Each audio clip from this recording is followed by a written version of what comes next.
नमस्कार और स्वागत है हिंदी ऑडियो बुक पर। यहाँ हम शब्दों को आवाज देते हैं और कहानियों को जिंदा करते हैं। आज की ऑडियो बुक शुरू करने से पहले अगर आपने अभी तक सब्सक्राइब नहीं किया है तो जुड़िए हमारे इस सफर के साथ। कालिदासः संस्कृत साहित्य के देदीप्यमान नक्षत्र। संस्कृत साहित्य के इतिहास में महाकवि कालिदास का स्थान सर्वोपरि है। उन्हें कविकुल गुरु और भारत का शेक्सपियर कहा जाता है। कालिदास की लेखनी में जो लालित्य, उपमाओं की शुद्धता और प्रकृति का मानवीकरण मिलता है वह विश्व साहित्य में दुर्लभ है। उनकी गणना गुप्त काल संभवतः 4वीं-5वीं शताब्दी के नवरत्नों में की जाती है। कालिदास के व्यक्तित्व के बारे में विद्वानों में मतभेद हो सकते हैं, लेकिन उनकी 7 अमर कृतियां, जिनमें 2 महाकाव्य रघुवंशम, कुमारसंभवम, 3 नाटक अभिज्ञान शाकुंतलम, विक्रमोर्वशीयाम, मालविकाग्निमित्रम और 2 खंडकाव्य ऋतुसंहारम, मेघदूत उनकी अद्वितीय प्रतिभा का प्रमाण है।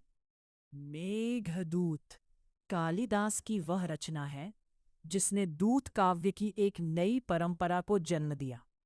यह केवल एक वियोगी यक्ष की कथा नहीं है, बल्कि भूगोल, प्रेम, भक्ति और मानवीय संवेदनाओं का एक ऐसा संगम है जिसे पढ़ते समय पाठक स्वयं उस बादल के साथ यात्रा करने लगता है। मेघदूतः एक विस्तृत सारांश। पूर्व मेघ एवं उत्तर मेघ। मेघदूत मंदाक्रांता छंद में रचित है, जिसकी गति विरह की धीमी और गहरी वेदना के अनुकूल है। संपूर्ण काव्य 2 भागों में विभाजित है, पूर्व मेघ और उत्तर मेघ। 1. पूर्व मेघ विरह का आरंभ और मेघ की यात्रा कहानी की शुरुआत रामगिरी पर्वत के आश्रमों से होती है। कुबेर का एक सेवक यक्ष अपने कर्तव्य में प्रमाद, लापरवाही करने के कारण 1 वर्ष के लिए देश निकाला दे दिया जाता है। उसे अपनी नवविवाहिता पत्नी से दूर दक्षिण भारत के रामगिरी पर्वत पर रहने का श्राप मिलता है। आषाढ़ का प्रथम दिन विरह में 8 महीने बिताने के बाद जब यक्ष की देह क्षीण हो गई है और उसकी सोने की चूड़ी कलाई से खिसक गई है, वह आषाढ़ के पहले दिन पहाड़ की चोटी पर एक मेघ बादल को देखता है। वह मेघ हाथी की तरह क्रीड़ा करता हुआ प्रतीत होता है। दूत का चयन। कामातुर व्यक्ति चेतन और अचेतन में भेद नहीं कर पाते। यक्ष अपनी व्याकुलता में मेघ को ही अपना दूत बनाने का निश्चय करता है। वह कुटज के फूलों से मेघ का स्वागत करता है और उसे अपनी पत्नी तक संदेश ले जाने की प्रार्थना करता है। मार्ग का वर्णन। कालिदास ने यहाँ अपनी भौगोलिक कुशलता का परिचय दिया है। यक्ष मेघ को रामगिरी से अलकापुरी, हिमालय में स्थित कुबेर की नगरी तक का रास्ता बताता है। माल क्षेत्र और आम्रकूट।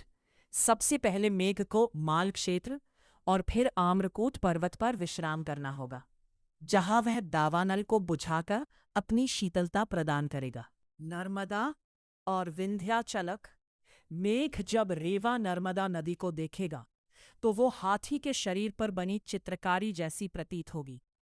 उज्जैनी और महाकालक यक्ष विशेष रूप से मेघ से आग्रह करता है कि चाहे रास्ता थोड़ा लंबा क्यों ना हो जाए, वो उज्जैनी अवंती जरूर जाए। वहां शिप्रा नदी के तट पर स्थित महाकाल मंदिर में संध्या आरती के समय गर्जना कर वो नगाड़े का पुण्य प्राप्त करे। नदियों का प्रेम। वैत्रवती, निर्विंध्या और गंभीरा जैसी नदियों का वर्णन कालिदास ने प्रेमिकाओं के रूप में किया है, जिनसे मेघ को रस जल ग्रहण करना है। कुरुक्षेत्र और गंगा। इसके बाद मेघ कुरुक्षेत्र से होता हुआ कन्हल हरिद्वार में गंगा के दर्शन करेगा। अंततः वो हिमालय की ऊंचाइयों की ओर बढ़ेगा। 2. उत्तर मेघः अलकापुरी का वैभव और विरहिणी यक्षिणी। यदि पूर्व मेघ यात्रा का भूगोल है, तो उत्तर मेघ सौंदर्य और भावनाओं का मनोविज्ञान है।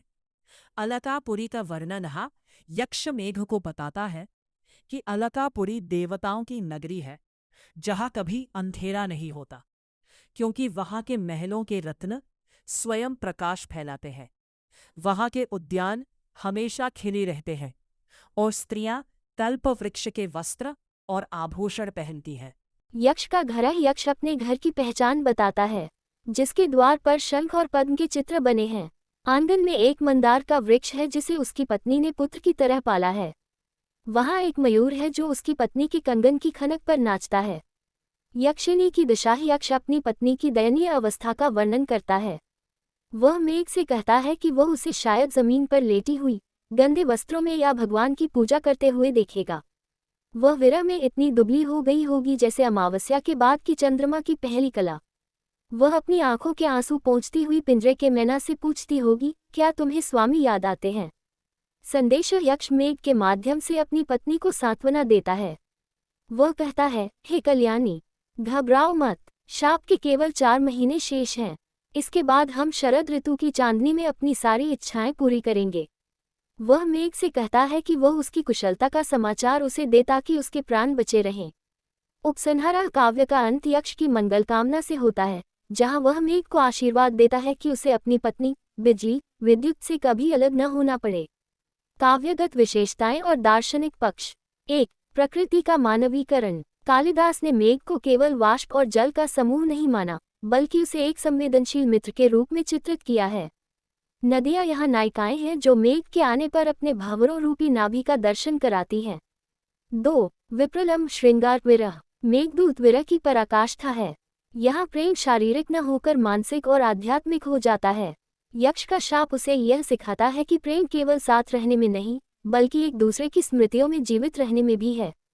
3. भौगोलिक और सांस्कृतिक चित्रण। कालिदास ने भारत के भूगोल का जो सूक्ष्म वर्णन किया है, वह आज भी शोध का विषय है।